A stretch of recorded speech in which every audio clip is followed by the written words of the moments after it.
Agnès, bonjour. Bonjour Cyril.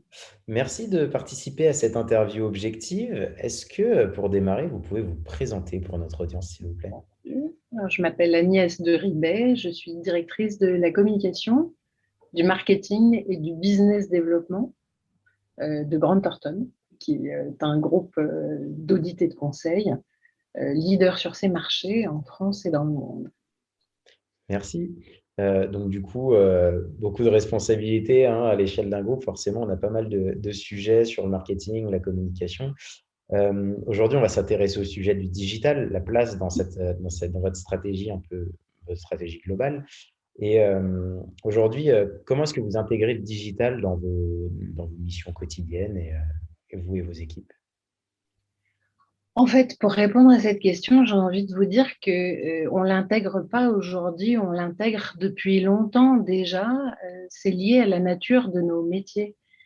Un cabinet d'audit et de conseil, donc avec des auditeurs qui certifient l'information financière des entreprises, avec des experts comptables euh, qui sont amenés à piloter l'entreprise avec des portails mis à disposition pour une communication précise entre eux et leurs clients. Quand vous travaillez avec des consultants, vous êtes amenés par nature à travailler sur des outils de digitalisation. Et c'est donc intrinsèquement ce qui a poussé Grant Thornton, quand voilà, l'engouement digital a démarré, à être déjà, non pas sur les starting blocks, mais être déjà très très loin en termes d'outillage et puis en termes de communication après et de discours auprès des différentes parties prenantes. Ça s'est fait de manière tout à fait naturelle. Top. Et ouais, c'est intéressant parce que forcément, on part de ce qu'on vend, qu'on travaille au quotidien pour l'intégrer aussi dans sa stratégie personnelle. Et justement, cette vision, ce besoin de digitaliser pour vous et vos clients, comment est-ce que vous l'avez défini au démarrage, cette place du digital, cet intérêt pour le digital? En fait, on l'a défini de deux manières. La première a été de se dire comment est-ce que nous, sur des professions réglementées, et d'autres pas d'ailleurs, on innove dans notre stratégie de communication et de marketing en partant des besoins des clients.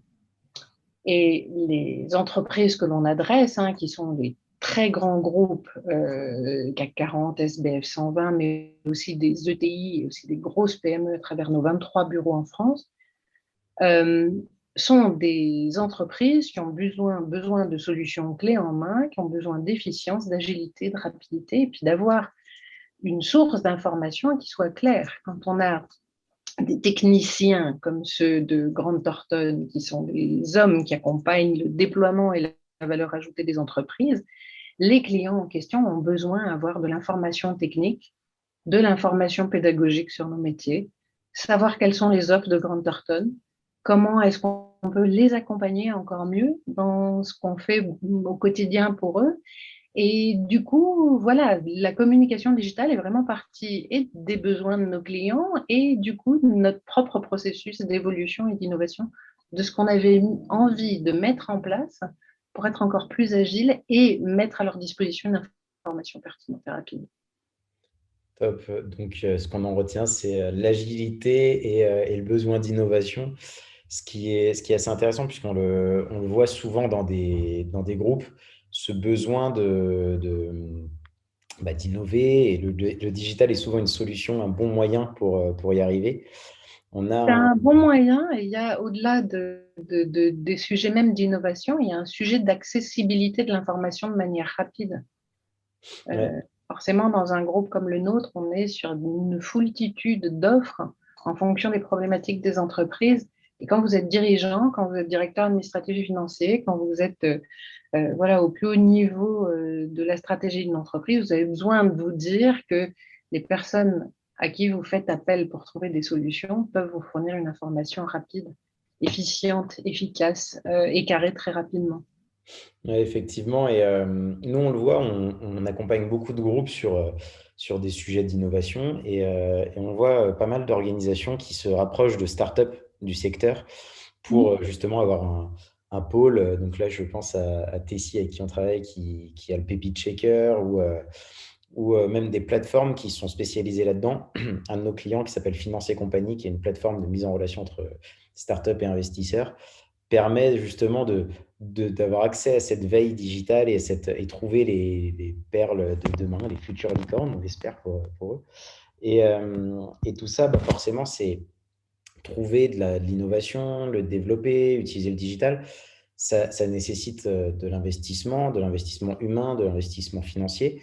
Aujourd'hui, chez vous, quelle est la valeur ajoutée que vous tirez de cet investissement sur le digital? Écoutez, je pense que le premier point, c'est une satisfaction de nos clients, euh, qui frôlent les 9 sur 10.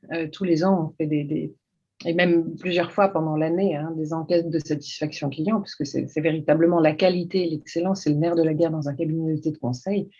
Donc, véritablement, je pense que ce penchant digital qui a permis aux entreprises d'avoir des outils efficients et d'autre part une information rapide et extrêmement utile, et fondamentalement le résultat qu'on attendait. Ce qu'on en retire également, c'est des campagnes de communication qui sont accessibles au plus grand nombre, des campagnes de marketing qui sont accessibles au plus grand nombre, qui donc nourrissent la marque institutionnelle de Grant Thornton, nourrissent la marque employeur de Grant Thornton. Nous, aujourd'hui, notre motto, c'est Go Beyond, d'aller plus loin ensemble. Et on explique comment on va plus loin pour les entreprises qu'on accompagne. Et notre marque employeur est marquée et basée sur l'expérience de la confiance. Donc, quand vous êtes dans une communication digitale, vous ne servez pas uniquement que vos clients, mais tout l'écosystème qui est autour de votre entreprise, les jeunes diplômés, les personnes que vous allez recruter, les entreprises qui vous font confiance, vos prescripteurs et les univers B2B et B2C qui gravitent autour de vous. Donc, une communication digitale bien pensée accompagne et nourrit la notoriété au sens large de l'entreprise. Ouais, effectivement. Et nous, c'est vrai que chez Limpide, on travaille justement notre notoriété au travers d'interviews, du blog, de nos contenus. Et un levier qu'on n'avait pas forcément identifié au démarrage de toute cette stratégie digitale, c'était le levier marque employeur. Oui. Aujourd'hui, nous, on reçoit vraiment énormément de candidatures par rapport à notre structure. On reçoit entre 1 et 10 candidatures par jour. Et en fait, ça, on a remarqué que c'était en accélérant sur notre stratégie digitale que bah, forcément, on attire des leads, des prospects commerciaux, mais également des candidats. Et ça passe par une communication qui soit bien structurée, bien carrée, surtout quand on est dans un métier digital, On forcément. induit une curiosité, on fait part d'un savoir, on est dans un échange de knowledge et on est dans la proposition de ce que l'on sait faire et de ce que l'on peut offrir.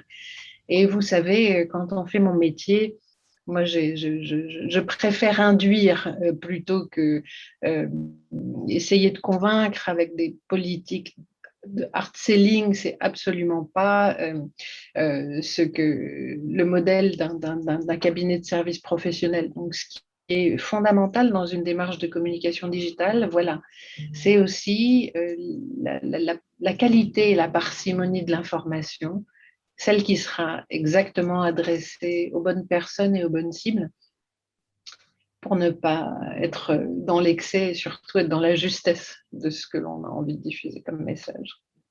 Ouais, effectivement, c'est vraiment ça. Et aujourd'hui, dans toute cette stratégie, là, on a parlé de choses qui fonctionnent, des choses intéressantes.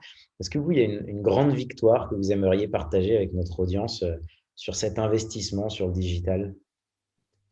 Oui, je pense que c'est une victoire interne, c'est d'avoir réussi à montrer bien avant la période de Covid, donc qui par définition a poussé les entreprises à se digitaliser davantage. Et sur les sujets de communication, à montrer en interne à ma communauté d'associés, à notre écosystème, combien cette approche pouvait être porteuse et gratifiante.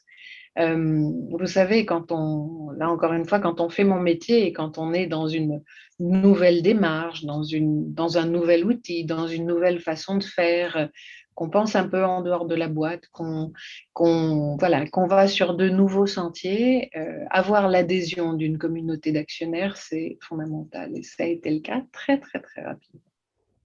C'est une super conclusion de réussir à fédérer en interne, de fédérer les actionnaires, voilà, de faire en sorte que ça fonctionne, en fait, les gens croient en cette stratégie. C'est une belle conclusion. Merci Agnès d'avoir partagé votre stratégie digitale et votre En retour. vrai, Et puis à bientôt. à très bientôt.